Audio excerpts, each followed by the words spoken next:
incrível. Bora lá, gente. Bora lá. Para o arco mais importante pro Sanji. Em One Piece, nem tudo foi previamente planejado por Oda. Sim. Isso é normal para mangás de longa duração. Sim. Por exemplo, sabemos que os supernovas foram introduzidos em Sabaody basicamente aos 45 do segundo tempo, por sugestão do editor do Oda. Mas um personagem que, sem sombra de dúvidas, eu acredito... Inclusive, pra quem não sabe, a ideia do Oda inicial era apresentar o mundo pro universo de One Piece. O Luffy ia chegar na Grand Line, ele ia enfrentar os 4 imperadores, né? E aí acabava a história. Mas aí no arco do Baratie ele teve a ideia dos 7 Shichibukais. E aí pra completar, ele começou a querer contar, ou criar uma lore pra cada um dos 7, fazer com que os 7 participassem da história. E aí, chegando em Sabaody, ele foi lá e meteu os supernovas do nada, que ele criou todos os supernovas em uma semana. E conseguiu inserir praticamente todos eles na história até agora, só falta o Rouge. Mas vem comigo. Acredito que o Oda estava planejando algo grande desde o começo, é Sanji. Em Jaya, nós já vemos um prenúncio de que o passado de Sanji era mais... Jaya não. A primeira dica tá na Ilha dos Gigantes.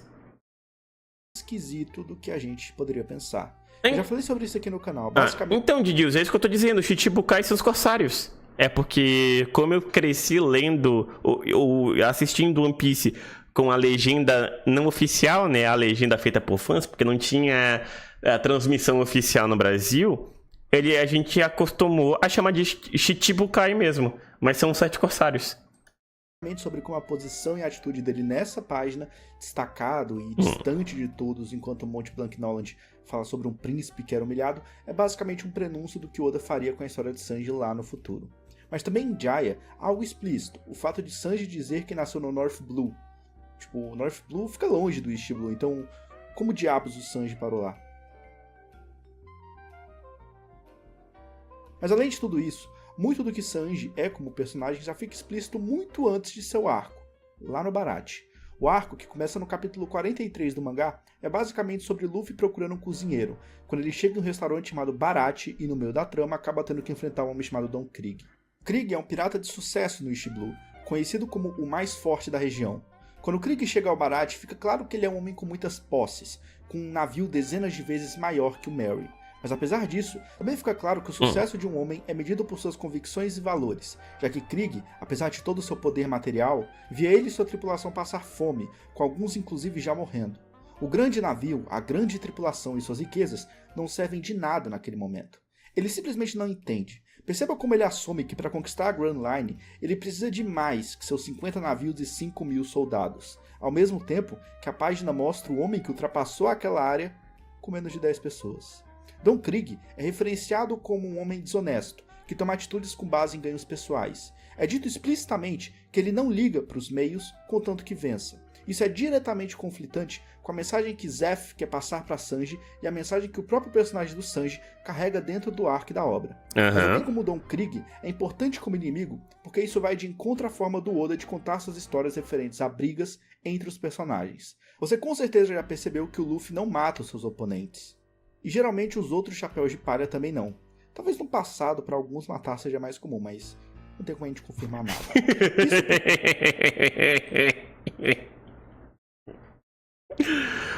Obrigado pelo alívio cômico, a piada é muito boa.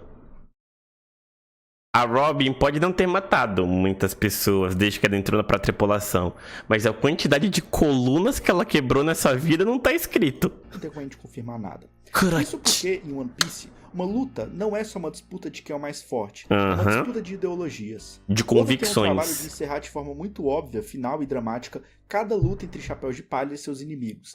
Não há absolutamente nenhuma ambiguidade sobre quem ganhou. Quando Luffy, Zoro, Sanji, etc. esmagam seus inimigos, eles esmagam suas crenças também. No mundo de One Piece, a convicção é um poder tão importante quanto Haki e Akumas no Mi. Don Krieg, no final do arco, está pior do que morto. Ele está errado. O arco também tem um trabalho muito interessante em estabelecer rapidamente a forma como cada um dos 3 personagens principais até esse ponto, Sanji, Luffy e Zoro, encaram a busca por um sonho.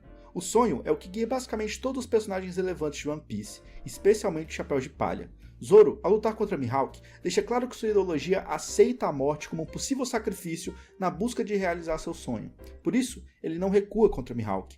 Recuar significa que ele teme a morte. Temer a morte significa que ele não acredita que ela pode fazer parte do processo para virar o melhor espadachim. No caso, interrompendo esse processo.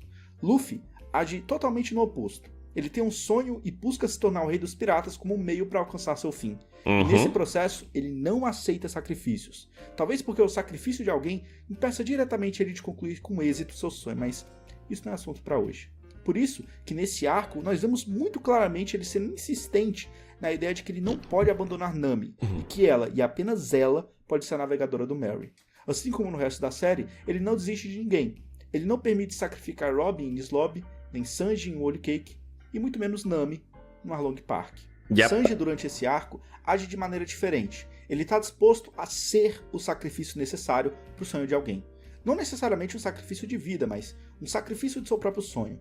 Zeff Perna Vermelha é descrito como um grande pirata. Seu apelido surge porque sua perna era tão poderosa que ela sempre ficava vermelha com o sangue dos inimigos.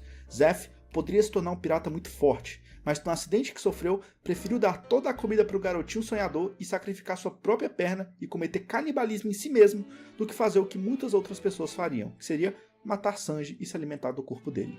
Só é importante lembrar que no mangá o Zeff não perde a perna no acidente, como acontece no anime. Ele mesmo arranca ela fora para poder... Exato. Sacrificar os seus sonhos e metas como um pirata forçaram Zeff a criar o Baratie e perseguir um outro objetivo. Sanji vê isso e se sente compelido a se sacrificar de volta, abdicando de seu desejo para trabalhar para Zeff até o fim. Sanji está disposto a nunca ter a chance de procurar o All Blue se isso significar que ele pode retribuir Zeff de alguma forma. Isso porque Sanji enxerga que deve algo a Zeff, enquanto seu pai, entre aspas, quer que Sanji entenda que suas escolhas partam de você com o intuito de perpetuar a bondade, e não porque você espera algo em troca. Zeff salvou o Sanji não com a expectativa de ter algo em troca, mas com a expectativa de que o Sanji pudesse carregar e continuar carregando os sonhos que o Zeff um dia teve. Era isso que teoricamente o Zeff queria em troca. Só que que o Sanji abraçasse os próprios sonhos do Zeff e continuasse carregando isso.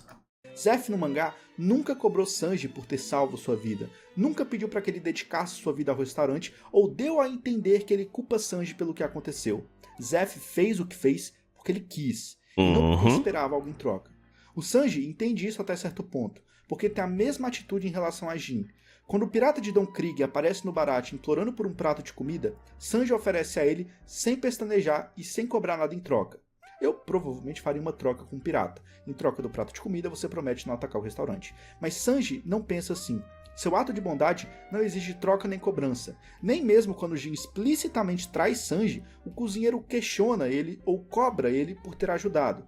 Era isso que Zeff ensinou a Sanji, mas ele não conseguia aplicar essa filosofia a todas as partes de sua vida. Eu diria também que existe um momento em específico que muda o pensamento de Sanji. Quando ele percebe que a recusa de Luffy em ceder algo em sua vida lhe dá a vitória contra Don Krieg, e a recusa de Zoro de se desviar do seu novo caminho lhe dá o respeito do maior espadachim do mundo. A recusa, no caso de Sanji, a recusa de abandonar o valor mais importante de sua vida, lhe dá um fechamento pacífico, tanto com Jin quanto com seus amigos no Baratie. Mas também existe um outro momento. Durante esse arco, a interação entre Sanji e Zoro é mínima. Eles basicamente conversam apenas uma vez de verdade. Então Sanji não entende absolutamente nada sobre Zoro. Mas logo após ser derrotado por Mihawk, Zoro dá o seu famoso discurso, prometendo que nunca mais vai perder até se tornar o melhor espadachim. Mas no discurso, ele também implica que se alcançar o seu objetivo, Luffy também alcançará o dele. Sanji assiste a tudo isso meio espantado. Eu acredito que esse momento serve para o momento que até o momento ele nem conheceu o Zoro, que o discurso de Zoro implica que ele não está disposto a sacrificar alguém além de si mesmo para alcançar seu sonho. E que o Sanji talvez possa ser, gente, talvez o motivo pelo qual o Sanji odeia tanto o Zoro é pelo fato de ter sido o Zoro a pessoa responsável de fazer o Sanji perceber que ele estava errando consigo mesmo e com o Zeff. Por isso que talvez ele odeia tanto o Zoro assim. Que ele não serviria de pilar pro sonho de ninguém e ninguém serviria de pilar pro sonho dele. Luffy e Zoro não tem como a gente saber isso, Matt. A gente não vai ter isso comprovado ou não. Chegar ao seu destino. Isso faz Sanji perceber que ele não deveria se agarrar ao sonho de Zeff. Por mais que ele perpetue bondades como seu mentor, ele nunca viu nada do que fez como algo comparado ao que Zeff fez. O velho abdicou de toda sua carreira como pirata. Sanji, no máximo, deu alguns pratos de comida para alguém que precisava. O restaurante era o novo sonho de Zeff, não necessariamente o de Sanji. O restaurante era estacionário, ele fica sempre naquele mesmo lugar, enquanto que para alcançar seus objetivos, Sanji precisava rodar o mundo. Sanji deveria ser grato, mas não dependente de Zeff. Por isso que tanto ele quanto a equipe do restaurante frequentemente diziam a Sanji que ele era horrível e sua comida era uma merda. Porque se no momento em que Zeff fez um ato de bondade, Sanji passou a viver na sua sombra o tempo todo, Zeff imaginou que com um ato de maldade, Sanji se libertaria. No fim, Sanji no arco Baratie está preso com correntes próprias, porque acredita que deve algo a Zeff, enquanto Zeff acha que ele pode e deve partir para seguir seu sonho. Quando Sanji definitivamente entende o que Zeff quer dizer, ele parte em novas aventuras, e uns 800 capítulos depois um novo arco aprofunda sua história. Eu pensei que ele ia falar sobre esse arco. Espero que vocês tenham gostado do vídeo, e tchau. Eu pensei que ele ia falar justamente sobre o arco de Whole Cake, pô. Eu fiquei aqui pensando, beleza, ele vai pra Whole Cake quando? Beleza, ele vai pra Whole Cake quando? Quando é que o Aizen vai começar a falar de Whole Cake? Quem disse que ele foi pra Whole Cake?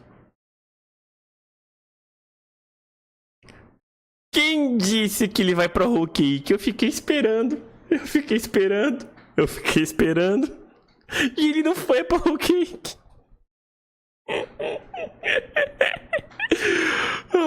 Cara, mas eu acho muito legal que, tipo, quanto mais a gente assiste One Piece e reassiste One Piece, mais detalhes a gente percebe do quão boa é a escrita do Oda, pô. Ai, Moreno, você tá falando isso porque você paga pau pro One Piece. Não. E o que eu tô falando é algo que 99% do fandom de One Piece vai concordar comigo, tá? Quando você chega no semanal de One Piece, o que você mais quer é começar One Piece de novo. É assistir One Piece do zero de novo. Essa vontade, ela é automática, totalmente instantânea. E não dá pra explicar o porquê. A gente só tem essa vontade. E quando a gente começa a ver isso, quando a gente começa a enxergar isso, no caso, rever One Piece, você consegue entender o porquê o seu cérebro quis ver tudo de novo. Porque o seu cérebro quer saber mais, quer aprender mais, quer notar mais detalhes. E quando você nota um detalhe a mais, você fica assim, meu Deus do céu, eu tomei a melhor decisão da minha vida. Que foi recomeçar isso tudo. É simples. A melhor decisão de todo fã de One Piece é recomeçar One Piece do zero. Sempre.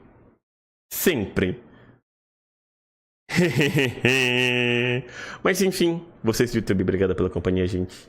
Até a próxima, eu fui, tchau.